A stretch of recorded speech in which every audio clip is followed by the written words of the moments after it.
il y a des aveux qui ne suffisent peut-être pas à obtenir un procès. En France, en 2026, un homme a reconnu avoir tué une jeune mère de famille disparue en 1986. Il a montré aux enquêteurs l'endroit où reposait son corps, et pourtant, la justice se demande encore s'il pourra un jour être jugé. Cette affaire, c'est celle de Marie-Thérèse Bonfanti. Nous sommes en mai 1986, à Pontcharra, en Isère. Marie-Thérèse a 25 ans, elle est mère de famille et livre des journaux. Un matin, elle disparaît. Sa voiture est retrouvée, moteur coupé, garé devant une maison du village. Marie-Thérèse, elle, s'est littéralement volatilisée. Très vite, les gendarmes privilégient la piste criminelle. Un voisin attire particulièrement leur attention. Il s'appelle Yves Chatin, 21 ans à l'époque, propriétaire de la maison devant laquelle la voiture est garée. Il a déjà un passé judiciaire, des éléments troublants s'accumulent, il est placé en garde à vue, mais faute de preuves, il est remis en liberté. L'enquête piétine.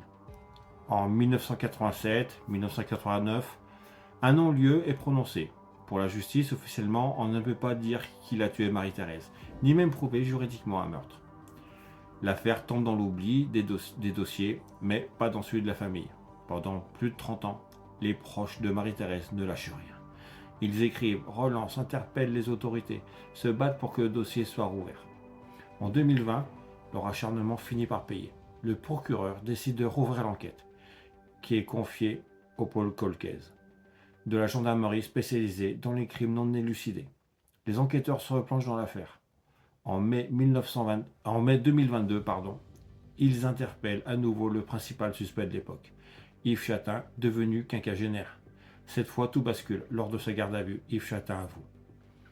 Il dit avoir étranglé Marie-Thérèse après une dispute pour une histoire de voiture mal garée. Pour une histoire de voiture mal garée, vous entendez bien. Il décrit comment il a déplacé le corps, comment il l'a caché en pleine nature et donne aux gendarmes un lieu précis. À l'automne 2022, sur les indications de Chatin, un crâne humain est découvert dans la zone indiquée. Les expertises ADN confirment qu'il s'agit bien de Marie-Thérèse Bonfanti. Le suspect est mis en examen pour enlèvement, séquestration et meurtre. Tout semble enfin réuni pour un procès 36 ans après les faits. Mais un autre compte à rebours se rappelle à la justice, celui de la prescription. La question devient alors glaçante. Peut-on encore juger un meurtre commis en 1986, reconnu en 2022 ? Ou est-il trop tard juridiquement ? En droit français, les crimes comme le meurtre se prescrivent, c'est-à-dire qu'au bout d'un certain délai, la justice ne peut plus poursuivre ni juger l'auteur. Facile. Aujourd'hui, ce délai est de 30 ans pour les crimes, mais à l'époque des faits, il n'était que de 10 ans pour un meurtre. Dans l'affaire Bonfanti, un non-lieu définitif a été rendu à la fin des années 1980, puis plus rien pendant des décennies. Entre cette décision et la réouverture en 2020, il s'est écoulé environ 31 ans, alors que le délai légal de l'époque était de 10 ans. Pour la défense d'Yves Chatin, le raisonnement est simple. Le crime est commis en 1986, la prescription commence à courir à ce moment-là. Aucune poursuite sérieuse n'est engagée pendant plus de 10 ans. Donc l'action publique est éteinte. Selon cette logique, peu importe les aveux de 2022, l'État arrive trop tard, le procès n'est plus légalement possible. En face, la famille de Marie-Thérèse et le parquet défendent une thèse radicalement différente.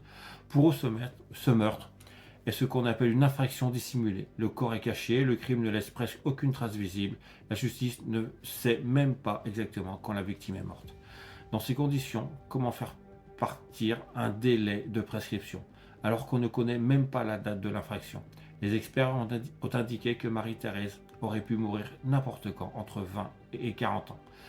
L'imprécision est totale. L'avocat de la famille soutient donc que tant que le meurtre ne apparaît pas clairement, tant qu'il n'est pas juridiquement identifiable comme homicide, la prescription ne peut pas commencer. C'est là que la Cour de cassation entre en scène.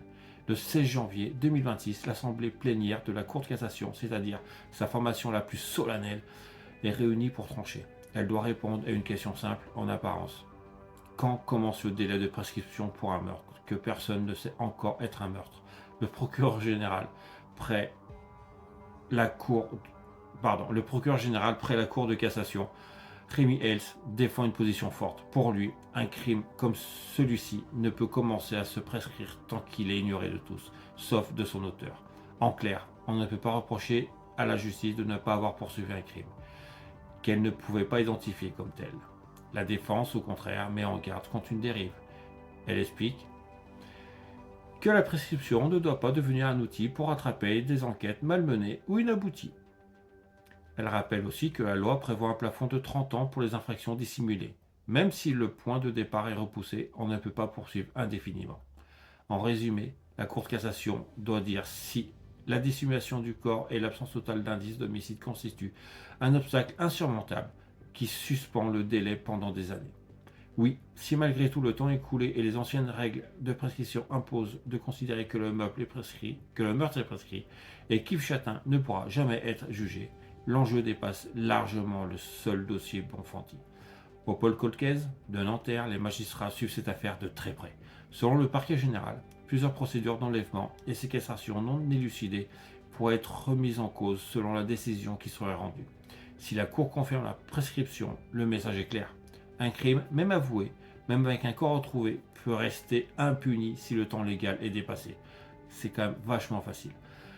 Si elle ouvre la porte à un report du point de départ ou à une suspension plus large, elle pourrait au contraire redonner espoir à des dizaines de familles d'autres colcaises. Au centre de tout ça, il y a une jeune femme qui livrait des journaux un matin de 1986. Il y a un homme qui, 36 ans plus tard, a dit « C'est moi, je l'ai tué ». Et il y a une question qui nous concerne tous. Jusqu'à quand la société accepte-t-elle de juger ces crimes les plus anciens? Et toi, qu'en penses-tu? Est-ce qu'on doit respecter à tout prix le délai de prescription, même face à des aveux? Ou est-ce qu'un meurtre, qui reste caché pendant des décennies, devrait pouvoir être jugé? Quoi qu'il en soit, je vous remercie de suivre ce compte ou cette chaîne, et je vous invite à vous abonner. Bonne journée à vous!